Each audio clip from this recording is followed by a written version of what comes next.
Ok, donc je me suis bien cassé les dents et j'ai cherché pendant un petit moment. Alors, déjà, il y a quelque chose que j'avais omis, c'est que on peut tout à fait réutiliser le mot de passe. On a vu qu'on avait admin dans le 1.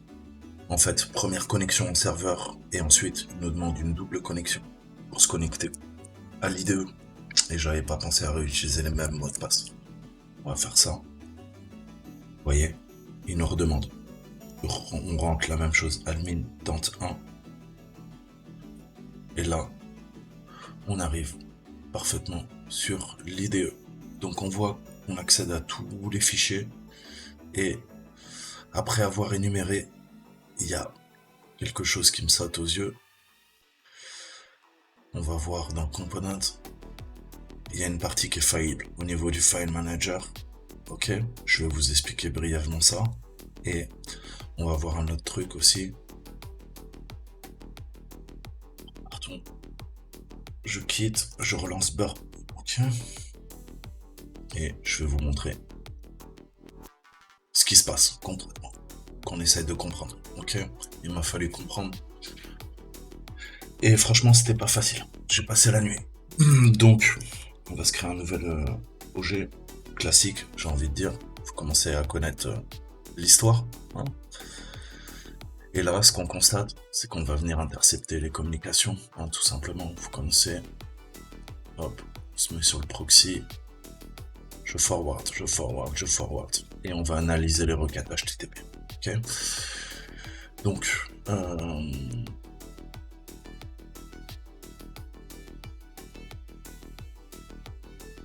je vais vider les cookies. Ok. Clear data. Et je recharge la partie Inferno.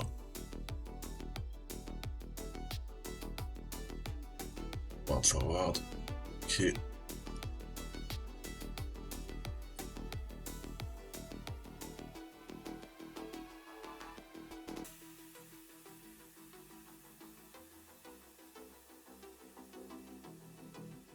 Allons sur la machine.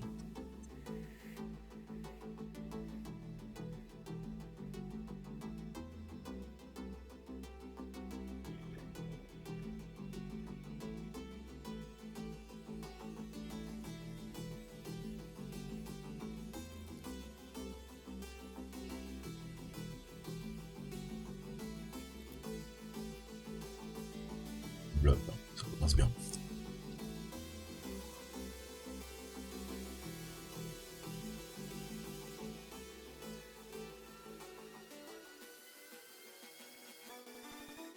Ce qu'on constate, vous voyez que ça tape sur Inferno Component,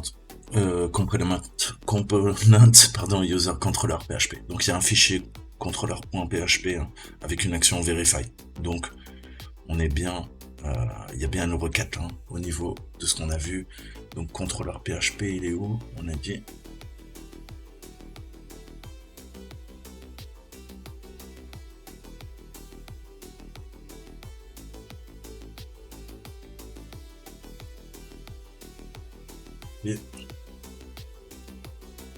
Il est là. Ok. Le problème qu'on a, c'est que on ne peut pas sauvegarder. J'essaie de modifier quelque chose, je fais un CTRL S, regardez cette partie-là. Ok. Aucune arborescence hein. Au niveau du var, www, html et inferno, contrôleur PHP. On peut pas écrire dedans. Ok. Donc là, il n'y a pas vraiment de faille. Mais par contre, ça nous donne un chemin très intéressant. Ok. Avec ça, ok. Et il y a également une classe, ok, qui est appelée, qui s'appelle classFile. Ok. ClassFile, j'ai regardé le code source. Si on regarde ligne 200 et quelques. Voilà. Là, il y a une file là-dedans. Dans la fonction de recherche, notamment, on a un shell exec. Cette ligne-là est très importante. Alors, vous allez me dire, ouais, je comprends pas trop. En fait, il y a une authentification au niveau du header. Ok, je vais vous expliquer. En fait, on a le répertoire de base où se trouve le dossier de Dante, ok? On sait que on doit récupérer le local.txt et le root.txt, ok? Mais c'est clairement pas facile. On a vu que les exploits publics qu'on a téléchargés ne fonctionnent pas. Donc on a cet exploit Codiad. Dans Codiad, je vous ai dit, on a deux classes, deux fichiers importants situés dans le component File Manager. On a le contrôleur.php et on a la classe .filemanager.php. Le premier, en fait, il prend l'action en tant que paramètre de requête, au niveau des HTTP, soit en get, soit en post, comme vous voulez. Et la classe, elle sert en fait à utiliser la méthode appropriée. Ok. Et c'est quoi? C'est une fonction de recherche. Comment elle s'appelle? Elle s'appelle search. Ok. Donc là-dedans, en fait, au niveau de cette ligne, comme je vous disais, on a une faille intrinsèque. En fait, la vulnérabilité, elle est dans la classe File Manager, dans la fonction de recherche. Le output que vous voyez là, avec le shell exec, eh ben, il est sensible. En fait, le search file tab, ben, c'est un paramètre du body. Ok, on sait que dans notre requête HTTP, on a la tête, le header, on a le corps, le body, et on a un terme de recherche. Et on voit qu'avec cette commande, en fait, il est concaténé à une commande OS, mais il n'y a pas d'échappement. Donc, à partir de là, vu qu'il n'y a pas d'échappement, ok, on peut injecter une commande de base. On peut commencer à faire de l'injection de commandes OS, ok. Donc, c'est un peu délicat de l'exploiter parce que c'est d'une blind injection, donc on ne voit pas en fait la réponse de l'appel. On lance notre appel, mais on n'a pas sa réponse. Du moins, on peut avoir une solution pour régler ce problème. La solution, ça va être d'héberger un serveur HTTP sur notre machine. Ok, vous choisissez le port que vous voulez. Et ensuite, qu'est-ce qu'on va lui faire? On va lui dire, bah écoute, tu vas lire le fichier. On va essayer de faire un ls, trouver des fichiers importants. Et une fois qu'on aura trouvé le fichier important, et ben à la limite, tu le passes à une requête curl sur mon serveur web. Et qu'est-ce que va faire mon serveur Python? Il va graber, il va récupérer la requête. Ce n'est plus une injection en aveugle, c'est devenu une injection visible. Ok, on va récupérer un gros payload, une grosse charge utile dans une chaîne de requêtes. Ok, donc on fait notre appel et via notre serveur, on va venir récupérer la chaîne de requêtes. Tout ça, c'est possible grâce à ce snippet. La faille, elle est présente là en fait. Ok, donc le premier truc qu'on va faire, je vais vous montrer. Parce qu'autant que je vous montre tout, on va s'ouvrir plein de fenêtres. Ok. Donc le premier truc que je vais faire, je vous ai dit, je vais héberger un updog sur le 444. C'est un exemple. Vous prenez le port que vous voulez et vous ouvrez le réseau en conséquence. Donc là, moi, je vais ouvrir mon pare-feu, je l'ai réinitialisé, je vais faire un SU.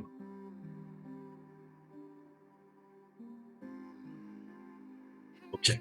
Qu'est-ce qui se passe maintenant? Je vais lui demander un allo, ok, sur 444, ok, et je vais préparer aussi le 445, ça peut être utile. Donc là, on est bien. On a notre serveur d'écoute. Maintenant, je vous montre un peu, on a récupéré l'exploit. Il y avait 3 exploits en début de vidéo. Et celui-là, c'est un des plus pertinents. Sauf que je l'avais exécuté trop rapidement. Qu'est-ce qu'il nous dit là? Il nous dit, écoute, pas de problème, sauf que il n'y a pas les bons arguments. Donc si on teste avec les bons arguments, et je vais vous montrer. Donc qu'est-ce que je peux lui dire? Je peux lui dire Python, tu l'exploites. Tu vas exploiter quoi? HTTP 10 72 77, on va aller taper sur Inferno, c'est ce qui nous intéresse. Donc on peut lui dire quoi? Pour un username, on a dit admin, okay. Ou je peux carrément déjà le préciser, okay. Vous savez que dans une requête HTTP, et pas que, on peut, en fait, on a les fragments. Vas-y, je vais vous montrer vite fait. Vous comprenez bien. Faites l'exercice si vous le connaissez pas d'ailleurs. Ça vous apprendra vraiment les bases des requêtes HTTP. Sinon, c'est assez difficile de comprendre en fait comment ça fonctionne. ok. Donc les fondamentaux, je sais plus lequel c'est. Attends, j'ai pas envie de vous dire de bêtises. Ouais, celui-là, faites-le. Mais voilà ce qu'on va passer, nous. Hein, on va faire une requête en get ou en post et on va feinter le système. Donc,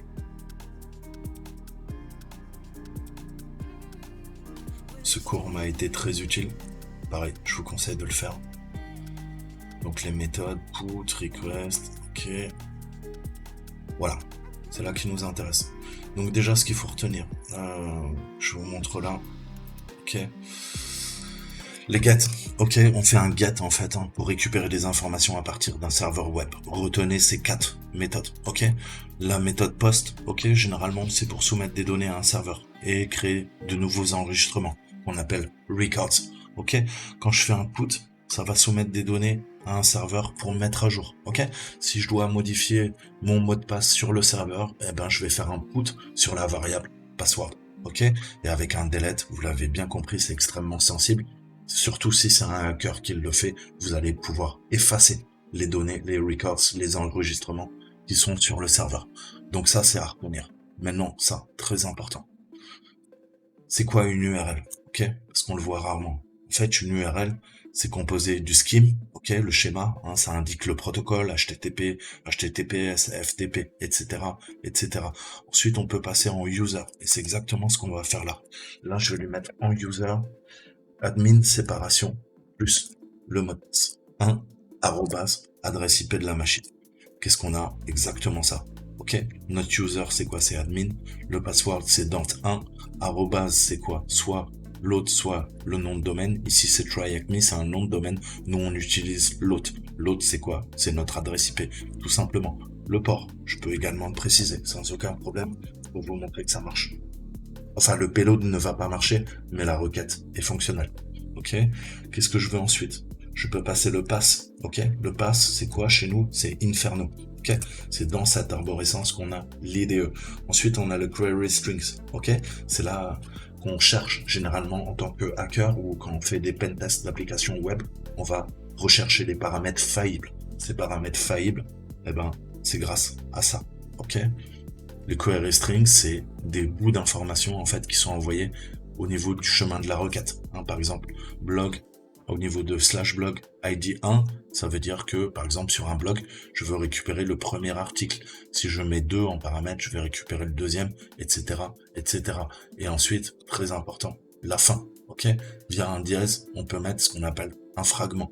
Le fragment, en fait, c'est une référence à un lieu, à une localisation de la page qui est demandée. Très souvent, parfois, vous avez des pages qui sont extrêmement longues dans l'URL et pour pouvoir les voir, ok, et ben pour simplifier, on va utiliser un fragment en fait.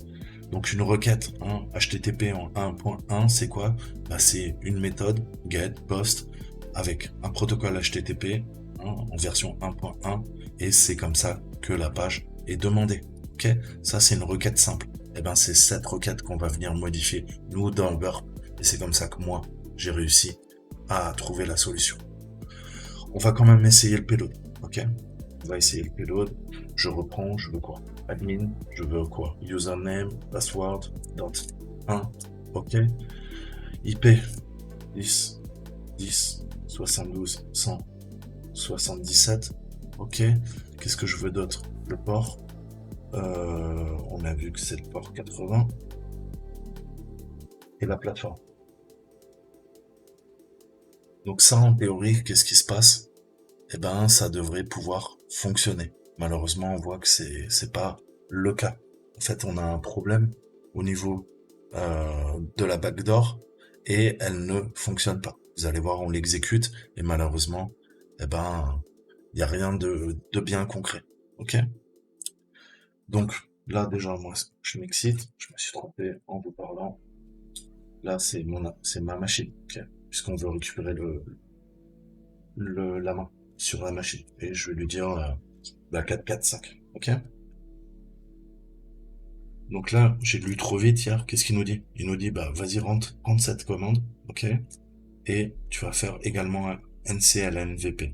Donc en fait, on pousse notre charge utile, on la concatène en pipe via le port 4445 et le 4446 va récupérer la connexion du 4445. Ok? C'est un double tunnel, si vous voulez. Ok? Donc c'est ce qu'on va faire.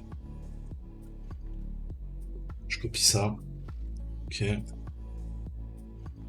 Je vais dire là UFW 445 et 446. Ok. Donc je fais ma première commande.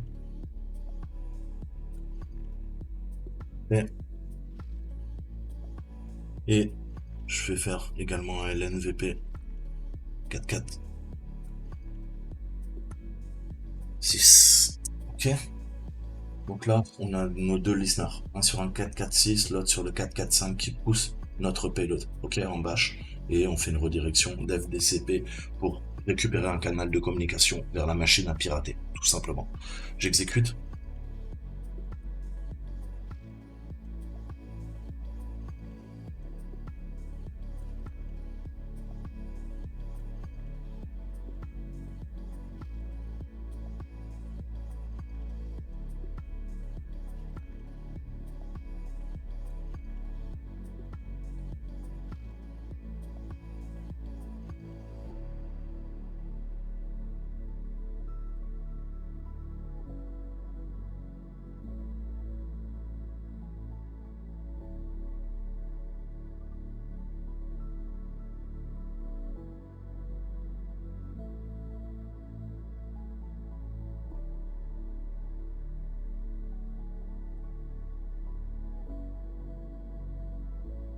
Et on voit que là, il y a un souci. Il y a clairement un souci. Qu'est-ce que je peux faire? Essayer de le passer en Python.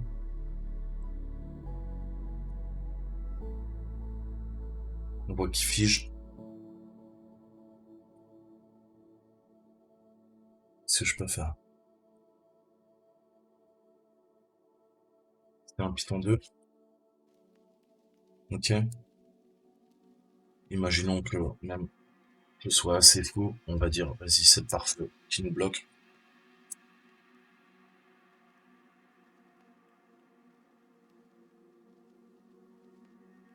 Ok. Revenons. Je te dis oui. On voit que ça marche pas non plus. Ok. Je peux tester en Python 3.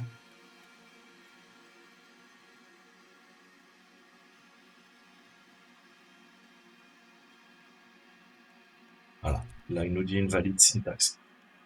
Donc, on a un problème. Ok, le payload, j'ai beau essayer, euh, j'ai cherché, j'ai essayé d'injecter, en fait, moi-même, j'ai envie de vous dire, euh, la réponse. Ok. Comment vous expliquer ça?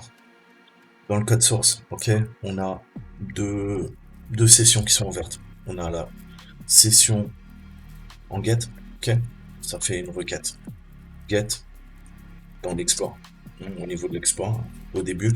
Et on a également quoi? On a une session en post, comme vous l'avez compris, qui va faire une requête en post.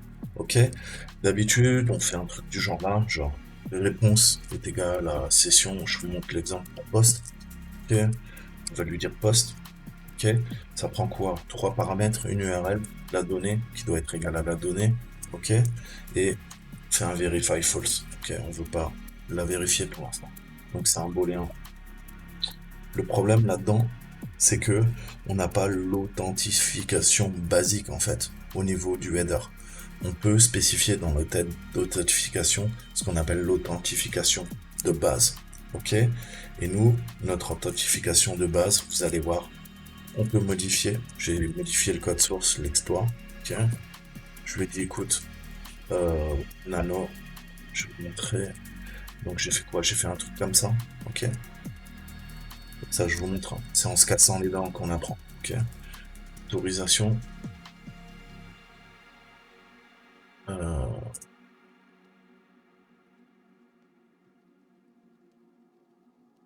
ok. Après, je sors de ma boucle. Ok? Ensuite, on a le response. Ok? Et le response, c'est par exemple en session, on a dit post. Ok? Avant, on avait quoi? On avait earn, on avait 3 paramètres. Maintenant, on en intègre un quatrième, ok?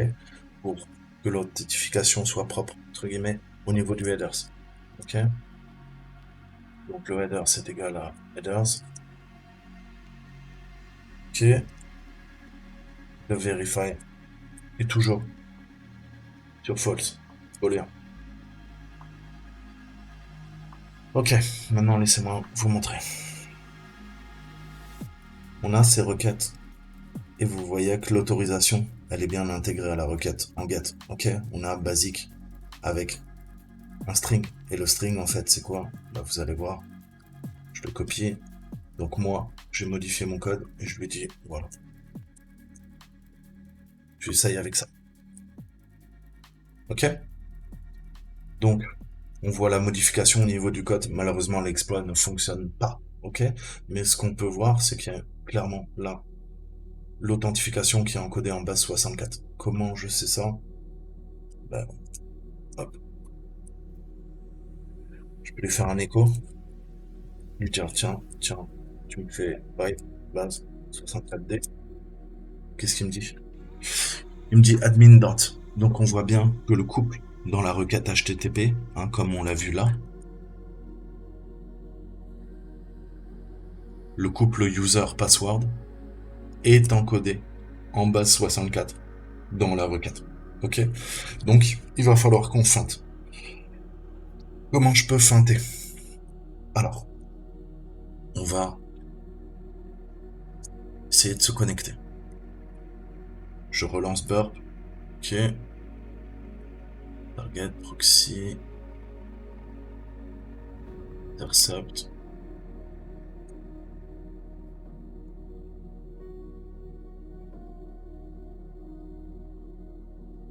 Décidez de m'emmerder, je vais ou...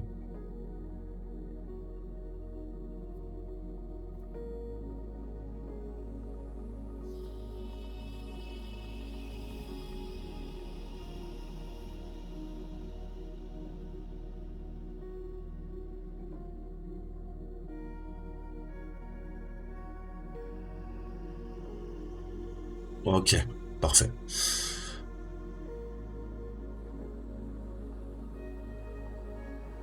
Donc, pour vous montrer, vous comprenez bien. Je supprime tout ce qui est Google. On en a strictement rien à faire. Ok. Clear ou delete. Clear history, delete select. Ok. Concentrons-nous sur les requêtes. Ok. On voit qu'il y a des trucs qui sont pas autorisés, mais si on regarde, ok, au niveau du contrôleur, comme je vous disais, on a bien une basic auth, ok, et j'ai maintenant un cookie, ok. Donc je vais réutiliser ce cookie, je vais reformater, ok, et modifier ma requête get, je vais lui demander un post, ok. Sauf que je vais injecter des commandes, ok. Comment je fais ça? Je vais vous montrer.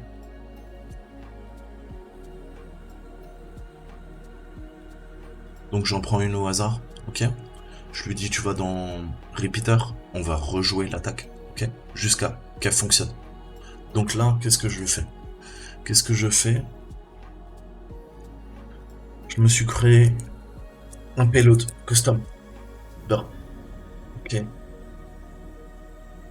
Voilà la requête. Ok. On voit qu'on a modifié au niveau du search patch. Maintenant, on lui dit, bah, tu pointes bien vers Inferno. Et on sait qu'il y a une classe faillible. Ok. Au niveau du file manager, au niveau de la recherche. On va se servir de cette faille. On utilise bien l'encodage en base 64. Ok. Et on lui dit, bah, écoute, le cookie que tu m'as donné, eh ben, tu vas le réutiliser.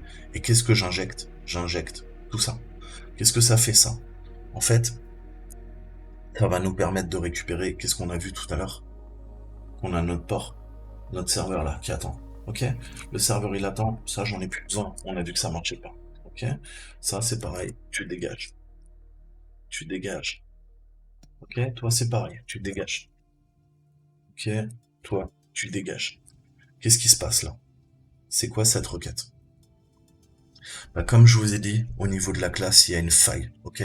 On va se servir de cette faille pour pouvoir abuser de l'exploit. Donc la vulnérabilité, elle est dans Search File Tab. Qu'est-ce que je vais faire moi? bah, grâce à cette technique, je vais énumérer la machine via un shell distant. Ok? Le premier truc que je lui ai demandé, moi, c'est de faire un LSAR. Ok? Donc j'ai modifié le payload et je lui dis juste, c'est quoi? Tu regardes ce qu'il y a en fait dans le répertoire. Et dans le répertoire, qu'est-ce qu'il me dit? Il me dit, bah écoute, il y a un truc intéressant. Dans Home, j'ai fait une LFI, je me suis baladé dans les répertoires comme vous l'avez compris. Mais je veux que ça aille vite, je vais bientôt finir la machine, donc je vous explique, après à vous de tester. Dans Home, dans Downloads, ok, intéressant, il n'y a pas nos flags, mais il y a un fichier qui est présent à la racine et qui s'appelle download.date. Ok, vous savez que généralement dans les dates, il y a des trucs sensibles. Ok, donc moi, qu'est-ce que je lui demande?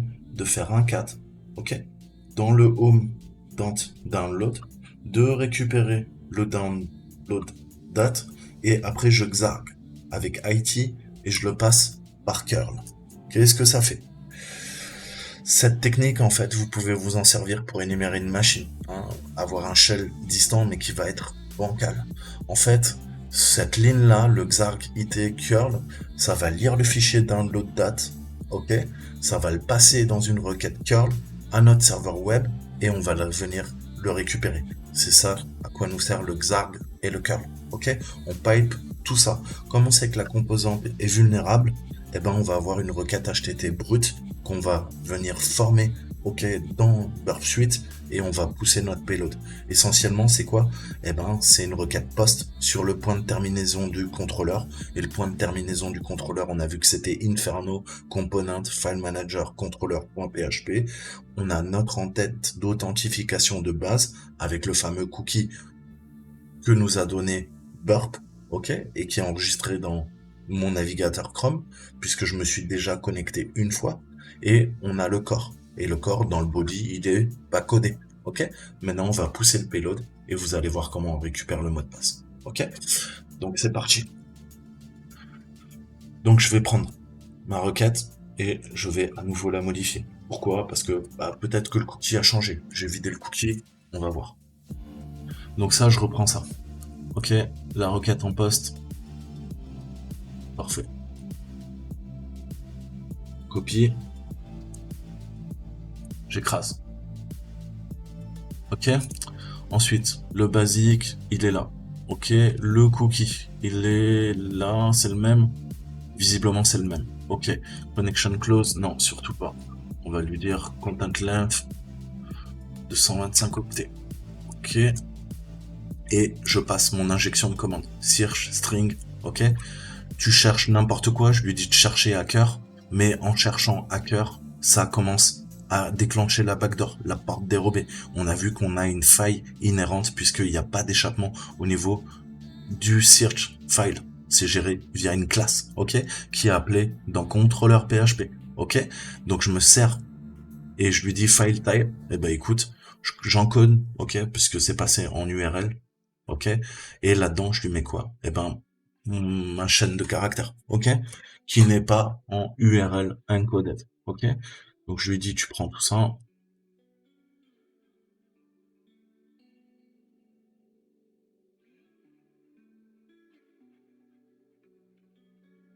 Je la passe là.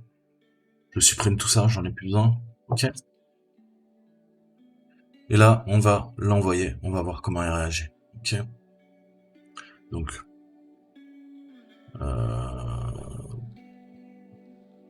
mal pris la requête. Donc mon adresse IP port 444, mon serveur Python. Ok, ça j'en ai pas besoin, elle est en haut. Ok, j'envoie.